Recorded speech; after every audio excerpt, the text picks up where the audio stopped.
Hello students, today I am here with teaching learning video and the topic today which I am going to tell you about is acid rain and bases, right? Before coming to the point, coming to the topic, let me just recapitulate the part which I have done in my last video. In my last video, I told you about what are acids. What I said, acids are those substances which are sour in taste, right? Like some examples I have given you, like acetic acid, ascorbic acid, citric acid, which are found in different type of food materials. Then I have told you about acids are of two types, organic and mineral acids. Organic acids are natural acids like acetic, ascorbic, citric, formic, lactic, oxalic, tannic. These are all found in the plants or animals, right? Then I have told you about there I have told you the difference between ascorbic and citric acid. Both are found in the citrus fruits, but ascorbic acid are found in those foods which contain vitamin C. Clear? I hope you will remember this point. Then I said about mineral acids, which are inorganic acids, which are very strong and dangerous, I have told you, which are highly corrosive, which can cause severe burns to the skin. So we have to handle it with great care. We should not touch it with bare hands, or you should not touch it, right? Then I said about dilute and concentrated acid. I have given you the examples also. I have told you about strong and weak acids. Then I told you the properties of acids. What I said about the properties of acids? Sour to taste, soluble in water, conduct electricity, corrosive in nature. Means which acids are corrosive? Only mineral acids. It can be stored in plastic or glass container. Right? Now, I am coming to the topic, today's topic, that is bases. Means in this chapter, in the next part, that means in today's part, we are going to focus mostly on acid rain and bases. Right?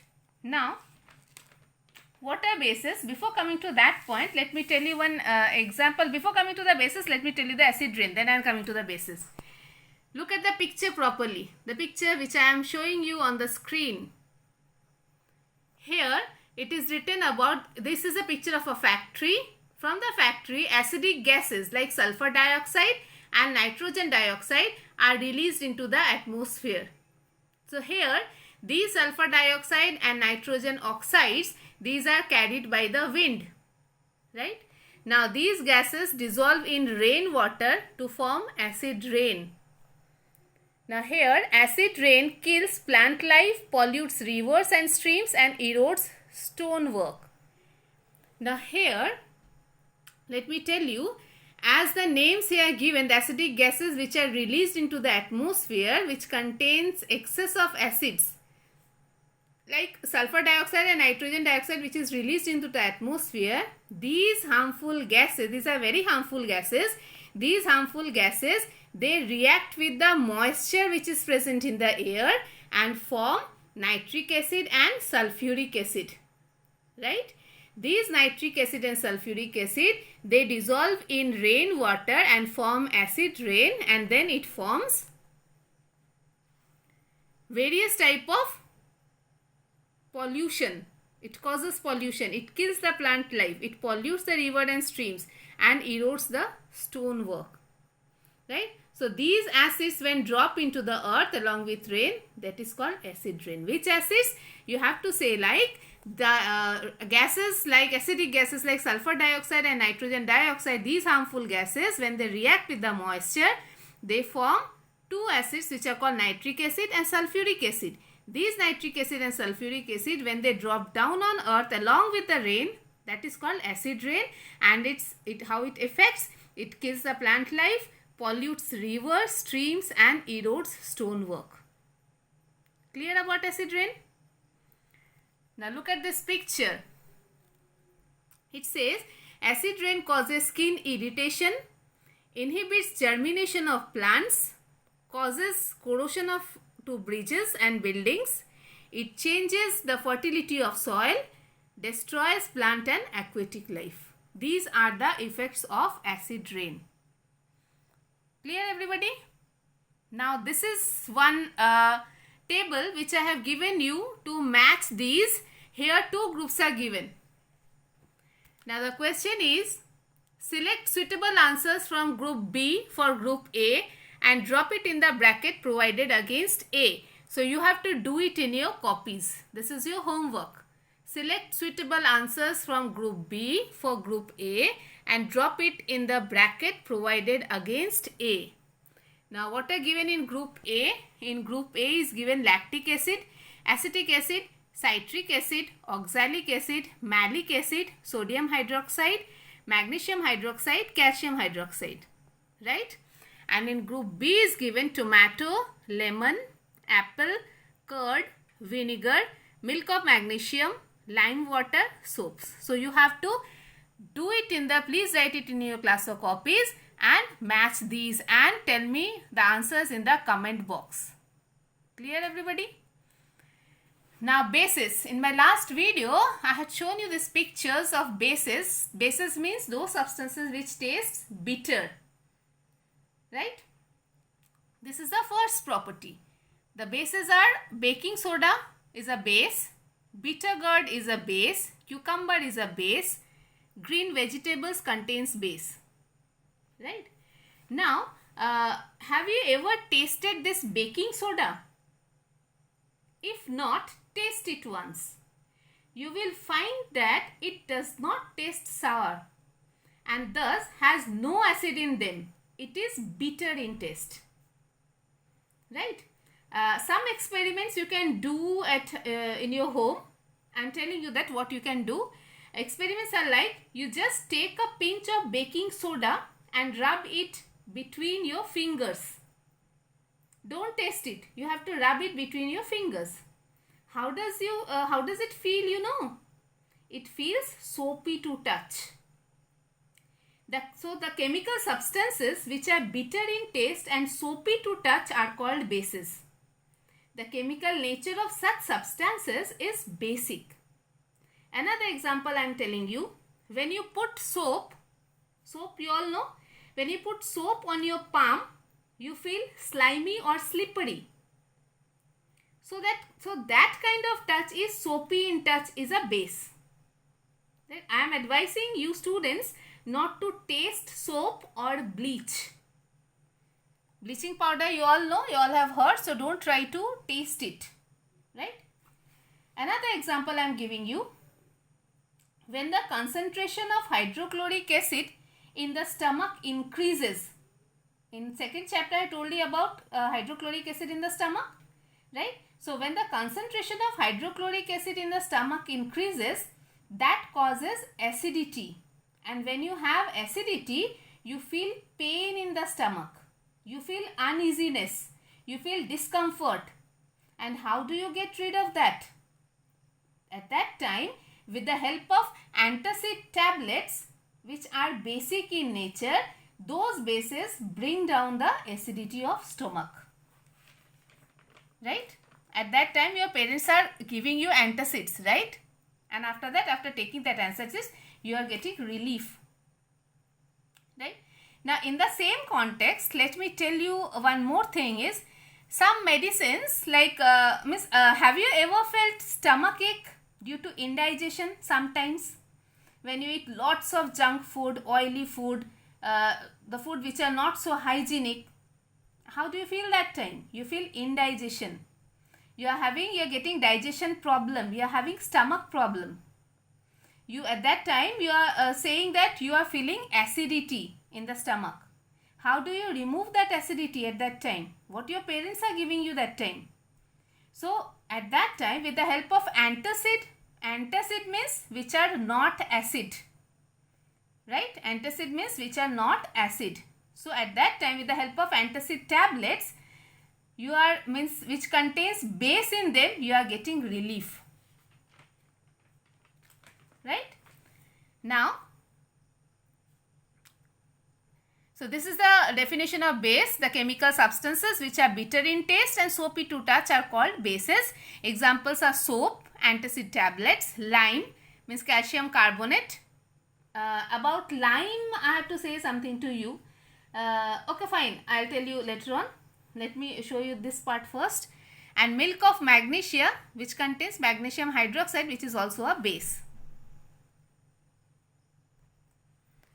Now, here is a table which shows means you will get a few commonly found bases and the substances in which they are found. Means this is a table of bases and the substances in which they are found. See here, the name of 5 bases are there, and also a column is there for substances in which these 5 bases are found. Like first is sodium hydroxide, which is found in soap. Then ammonium hydroxide, which is found in window cleaning solution. Calcium hydroxide, lime water. Potassium hydroxide, soap. Magnesium hydroxide, milk of magnesia. So students, you have to draw this table in your cluster copy.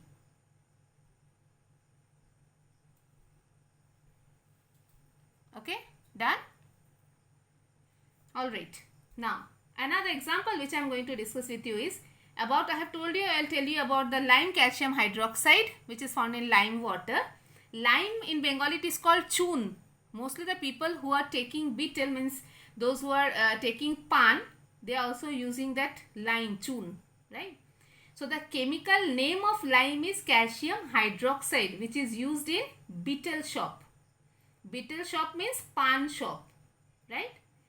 And this lime is prepared by dissolving that lime in water. Another is milk of magnesia. See, it is written here, milk of magnesia.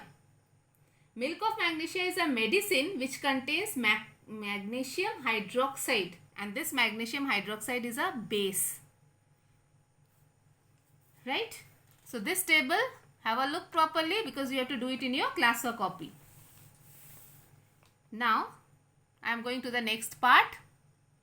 Next part is about neutral substances.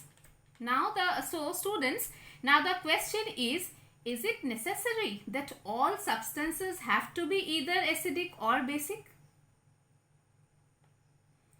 Yes, of course, it can be neither acidic nor basic. So those substances are neutral substances, means those substances which are neither acidic nor basic in nature are called neutral substances. Like pure water or distilled water is a neutral, which are neither acidic nor basic. Glucose, urea, sugar, salt. So these are all neutral substances which are neither acidic nor basic, right? Now, classification of bases based on strength, like in case of acids, I have told you about on the basis of strength, strong acid, strong base, right? In the same way, in case of bases also, on the basis of strength, classification are strong bases, weak bases. Strong bases examples are sodium hydroxide, potassium hydroxide. Weak bases like magnesium hydroxide, ammonium hydroxide. Right? You have to remember these examples. Next, come to the properties of bases. And the properties of bases are first, bases are slippery to touch. Like the example I have told you of soap or baking soda. Right? Bases are bitter to taste. Bases conduct electricity. Few bases are water soluble, means they are soluble in water. Within bracket I have written alkalis. I am telling you about alkalis. Few bases are not water soluble, right? Now about alkali I have told you that I will tell you. The bases which are soluble in water are called alkalis. Some bases are soluble, some are not soluble. So those which are soluble, they are alkalis, and the alkalis are like, example I am giving you.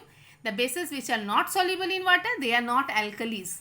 So all alkalis are bases, but all bases are not alkalis. See here, 2 circles I have drawn, right?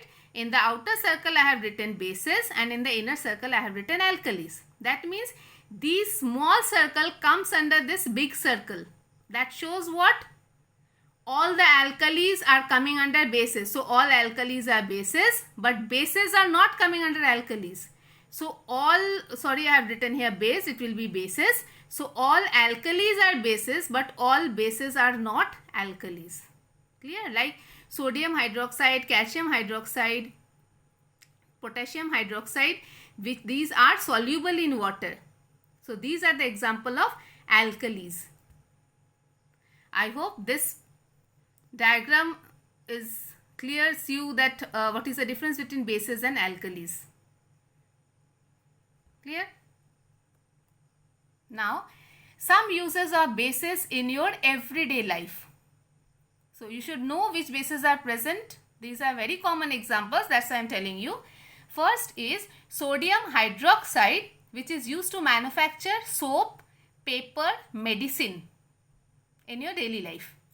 Calcium hydroxide, which is also called slagged lime, is used for whitewashing the buildings. You have seen when the people are whitewashing buildings, they are giving a white color first and then they are giving any other color. So that whitewashing is done with the help of calcium hydroxide, which is a base. Then ammonium hydroxide is used to remove ink spots from clothes. Okay, a base is obviously always used to remove those ink spots from clothes, and the name of that base is ammonium hydroxide. So you should remember these names which we are getting in our everyday life. Right? Now students, some questions are for you. Before coming to the questions, let me tell you one thing, that when I have already discussed about acid rain and bases, right? Now in the next topic, we are going to focus on how can we determine a particular substance is acid or base, or how can we distinguish between acids and bases. Now the question which is running in everybody's mind is how to distinguish acidic and basic substances. So tasting any substance is very risky, right? So it is advised not to taste any harmful substances. Anything can be harmful. So we should not taste any substances to know whether it is acidic or basic. So let's find out other ways which will help to distinguish acidic and basic substances. And that is why we will talk about in my next video about indicators, which will help you to distinguish acidic and basic substance. What we will do in the next topic? Indicators. So students, don't miss that video. It is very interesting. I'll show you some experiments also. Now come to the question which you have to do in your copies. Those questions are very easy. First is, what is an acid? You all know that. Second question, name one each of acidic, basic and neutral substances. So here you have to give one example of acidic, one example of basic and one example of neutral substances, right? Third is, what is an alkali? When you will discuss about alkali, you have to draw the diagram which I have given you. Means diagram of two circles, one big and one small, to make it more clear the difference between alkali and base, right? Fourth question is, what are the different properties of an acid? I have given you the properties of acids as well as properties of base. Students, can you tell me what are the properties I have told you of acids? Okay, again I am telling you, sour to taste, soluble in water, conduct electricity, corrosive in nature, means you have to mention there only mineral acids are corrosive in nature, and the last word is, it can be stored in plastic or glass containers. I hope you all can write all these questions properly. So I guess you all have enjoyed this class. Thank you so much for today's class. See you soon in my next video.